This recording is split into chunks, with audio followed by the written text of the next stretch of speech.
Okay.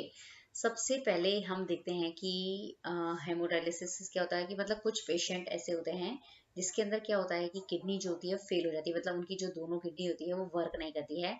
तो kidney का function क्या होता है? किडनी का फंक्शन ये होता है कि जैसे मतलब किडनी क्या करती है, ब्लड को प्यूरिफाई करती है एकदम। ओके, मतलब जितने भी ब्लड के अंदर, जैसे लंग्स क्या करता है, ब्लड के अंदर CO2 को रिमूव कर देता है, लेकिन फिर भी ब्लड के अंदर क्या होते हैं, बहुत सारे वेस्ट प्रोडक्ट होते हैं। तो उन वेस्ट प्रोडक्ट को कौन रिमूव करता है? किडनी रिमूव करती है। ओके, लेकिन यदि किसी पेशेंट के अंदर किडनी जो है वो फेल हो गई है, मतलब किडनी, दोनों किडनी खराब हो गई है, तो उनको उस समय क्या किया जाता है, उस कंडीशन के अंदर किया जाता है, आर्टिफिशियल किडनी के थ्रू क्या किया जाता है, उन पेशेंट के अंदर ब्लड को प्यूरिफाई किया जाता है। तो आर्टिफिशियल किडनी के द्वारा ब्लड को प्यूरिफाई करने का जो प्रोसेस होता है उसको हम बोलते हैं हेमोलाइसिस। ओके, अब यहाँ पे ये बताया गया है कि जैसे अगर किडनी फेल हो जाए और आप उसका हेमोडायलिसिस नहीं करेंगे, तो उस कंडीशन के अंदर क्या होगा कि मतलब जो पेशेंट होगा या जो भी मतलब पेशेंट की जो बॉडी होती है उसके अंदर क्या होंगे, जो वेस्ट प्रोडक्ट जो होते हैं, जो कि क्या है, पॉइजनस होते हैं। ओके, उनका क्या होता जाएगा, एक्यूमुलेशन होता जाएगा उनके अंदर, बॉडी के अंदर वो जमते जाएंगे। तो वो क्या होगा कि कुल मिला के वो उसके अंदर क्या करेंगे, साइड इफेक्ट करेंगे। ओके, बहुत हार्मफुल होते हैं वो वेस्ट प्रोडक्ट। क्लियर? तो उससे क्या हो जाएगा कि अगर उनका एक्यूमुलेशन लगातार बॉडी के अंदर होता जाएगा तो उस पेशेंट की क्या हो जाती है, डेथ भी हो जाती है। ओके, इस कंडीशन के अंदर क्या होता है कि जिन पेशेंट के अंदर किडनी फेल हो जाती है उसके अंदर आर्टिफिशियल किडनी के थ्रू क्या किया जाता है, उनकी जो पेशेंट की जो बॉडी होती है उसके अंदर ब्लड को प्यूरिफाई करने का काम जो है किया जाता है। और वो जो प्रोसेस जो होता है जिससे हम आर्टिफिशियल किडनी के द्वारा ब्लड को प्यूरिफाई करते हैं उसको हम बोलते हैं हेमोडायलिसिस। ओके, अब हम आर्टिफिशियल किडनी क्या होती है उसको समझ लेते हैं। आर्टिफिशियल किडनी जो होती है वो एक डिवाइस होता है, मतलब एक मशीन होती है जो क्या काम करती है, ब्लड के अंदर जितने भी नाइट्रोजीनियस वेस्ट प्रोडक्ट जो होते हैं उनको रिमूव करने का क्या करती है, काम करती है। और कौन से प्रोसेस से करती है, डायलिसिस के प्रोसेस से करती है। क्लियर? अब देखते हैं कि ये जो मशीन जो होती है आर्टिफिशियल किडनी, हम बोल रहे हैं एक मशीन है, तो उस मशीन, वो मशीन के अंदर क्या होता है, बहुत सारी ट्यूब्स होती है, नंबर ऑफ ट्यूब्स होती है। ओके, जिसके ये जो ट्यूब्स जो होती हैं उसके चारों तरफ क्या होती है, एक पतली पतली क्या होती है, लाइनिंग होती है, वो क्या होती है, सेमी परमेबल। ओके, अब ये जो ट्यूब्स जो होती है वो एक टैंक के अंदर क्या रहती है, डूबी हुई रहती है, suspended in a tank. Okay, tank के अंदर डूबी हुई रहती है और उस टैंक के अंदर क्या भरा हुआ रहता है, डायलाइजिंग फ्लूइड। फ्लूइड जो होता है वो उसके अंदर भरा हुआ रहता है। क्लियर? मतलब आर्टिफिशियल किडनी में क्या हो गया, एक टैंक हो गया, पहली चीज। उस टैंक के अंदर क्या है, डायलाइजिंग फ्लूइड, जिससे हम क्या करते हैं, डायलिसिस करते हैं। क्लियर? अब उस टैंक के अंदर, जिसके अंदर डायलिसिस फ्लूइड है, उसके अंदर क्या होती है, बहुत सारी ट्यूब्स होती है और उस ट्यूब्स के चारों तरफ क्या होती है, सेमी परमेबल मेम्ब्रेन जो होती है वो एक पतली पतली लेयर होती है। क्लियर? अब दूसरी चीज, अब ये जो टैंक है, मतलब जो आर्टिफिशियल किडनी जो होती है, जो क्या होता है, एक टैंक होता है, इस टैंक के अंदर डायलिसिस फ्लूइड होता है। ओके, अब ये जो फ्लूइड जो होता है उसका जो ऑस्मोटिक प्रेशर जो होता है वो कैसे होता है, मतलब कितना होता है, ब्लड की जितना ही क्या होता है, ऑस्मोटिक प्रेशर होता है।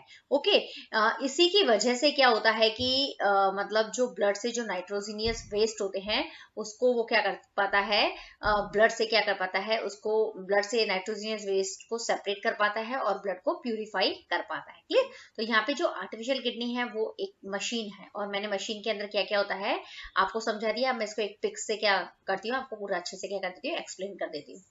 अब हम आर्टिफिशियल किडनी क्या होती है वो देख लेते हैं। ओके, तो आर्टिफिशियल किडनी में जैसे मैंने बताया कि ये एक पेशेंट है। ओके, जिसकी क्या हो गई है, दोनों किडनी क्या हो गई है, खराब हो गई है। क्लियर? तो अब क्या करना है कि जैसे अगर दोनों किडनी खराब हो जाती है तो उस समय ब्लड से जो नाइट्रोजनियस वेस्ट होते हैं उसको रिमूव करने के लिए या ब्लड को प्यूरिफाई करने के लिए जो मतलब मशीन काम में लाई जाती है उसको हम बोलते हैं आर्टिफिशियल किडनी। क्लियर?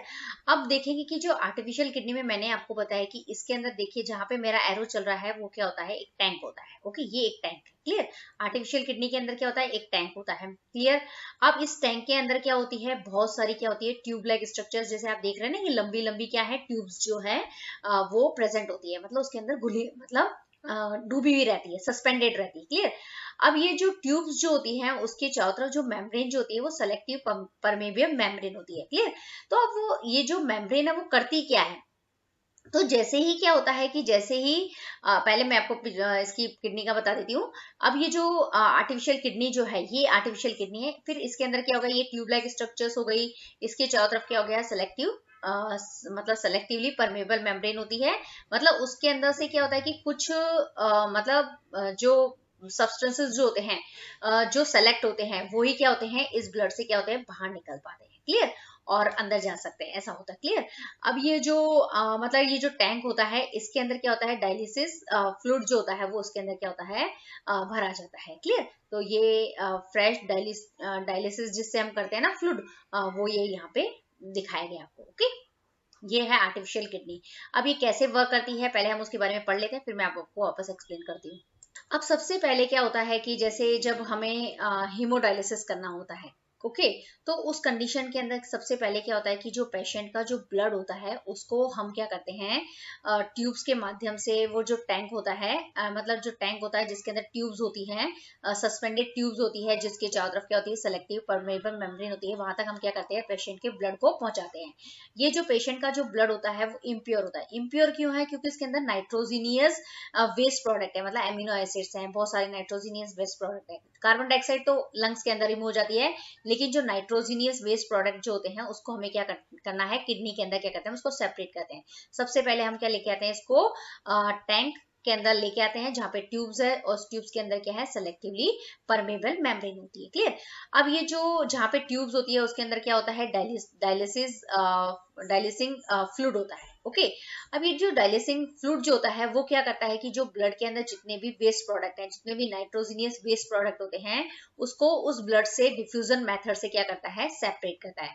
डिफ्यूजन के अंदर क्या होता है कि जैसे मतलब ब्लड के अंदर क्या है, नाइट्रोजीनियस वेस्ट प्रोडक्ट की कंसंट्रेशन ज्यादा होगी, तो डिफ्यूजन एक ऐसा प्रोसेस होता है जिसमें क्या होता है कि सब्सटेंसेस हाई कंसंट्रेशन से लो कंसंट्रेशन के अंदर मूव करता है। तो डायलिसिंग फ्लूइड जो होता है उसके अंदर नाइट्रोजीनियस वेस्ट प्रोडक्ट कम है और ब्लड के अंदर ज्यादा है, तो ब्लड से नाइट्रोजीनियस वेस्ट प्रोडक्ट कहाँ चले जाएंगे, डायलिसिंग फ्लूइड के अंदर चले जाते हैं। और इस तरीके से ब्लड जो होता है वो मतलब इस फ्लूइड के अंदर डिफ्यूजन मेथड से क्या होता है, प्यूरिफाई होता रहता है। और फिर ये जो प्यूरिफाई मतलब हमने ब्लड को प्यूरिफाई बना दिया, फिर इस ब्लड को प्यूरिफाई करके हम कहाँ पहुंचाते हैं, पेशेंट की बॉडी के अंदर वापस क्या करते हैं, मतलब डालते हैं। क्लियर? तो ये पूरा मेथड जो है वो क्या हुआ है, इसको हम बोलते हैं हीमोडायलिसिस, जिसके अंदर हम इम्प्योर ब्लड जिसके अंदर नाइट्रोजीनियस वेस्ट प्रोडक्ट है उसको डायलिसिस फ्लूइड के माध्यम से हम क्या करते हैं, उसका हम डायलिसिस करते हैं, उसको ब्रेक डाउन करते हैं, उसके अंदर मतलब जितने भी वेस्ट प्रोडक्ट है उसको अलग करते हैं, ब्लड को प्यूरिफाई बनाते हैं, उस प्यूरिफाइड ब्लड को